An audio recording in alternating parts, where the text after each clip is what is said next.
Saudara, tren kenaikan kasus COVID-19 di ibu kota Jakarta menjadi perhatian khusus dari Presiden Joko Widodo. Presiden meminta vaksinasi COVID-19 di Jakarta pun dipercepat.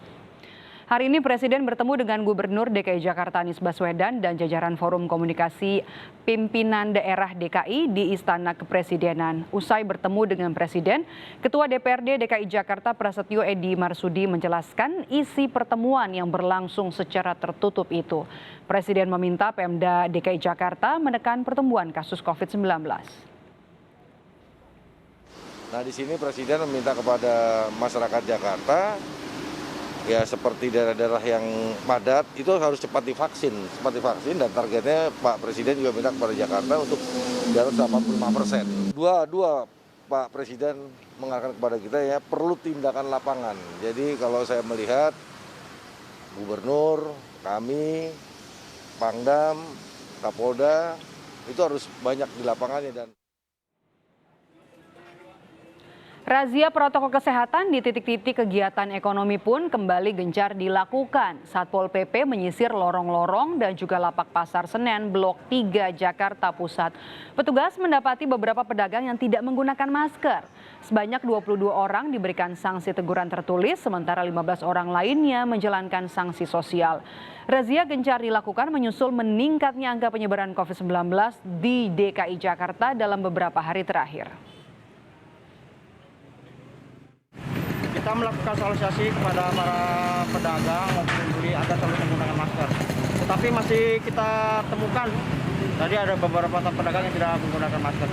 Yang tidak menggunakan masker sama sekali kita berikan tindakan. Yang memakai masker tidak benar kita lakukan agar memakai masker dengan benar. Saudara, pandemi COVID-19 belum juga melunak, justru kian ganas. Pasca libur panjang Mei lalu, pemberlakuan pembatasan kegiatan masyarakat PPKM Mikro harus diperpanjang mulai hari ini selama 2 pekan ke depan.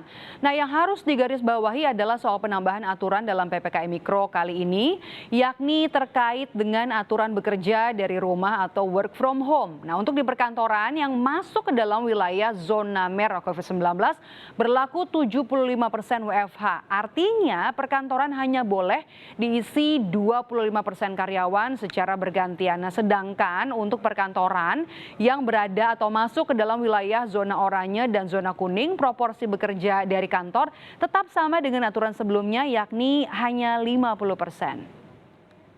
Nah, saudara, dalam PPKM Mikro kali ini juga Satgas COVID-19 akan menambah lebih dari 6.000 bed atau tempat tidur bagi para pasien COVID-19 karena Wisma Atlet Kemayoran semakin penuh. Dari mana saja bed itu datang? Nah, 2.000 bed dengan cara menambah tempat tidur di beberapa ruangan rumah sakit darurat COVID-19 Kemayoran dari yang semula 2 menjadi 3 bed. Nah, kemudian ada 1.572 tempat tidur pasien tanpa gejala dari Tower 8 di Pademangan, dan yang terbanyak yakni tambahan 2.550 tempat tidur isolasi mandiri dengan memakai 5 tower rusun Nagrak Cilincing.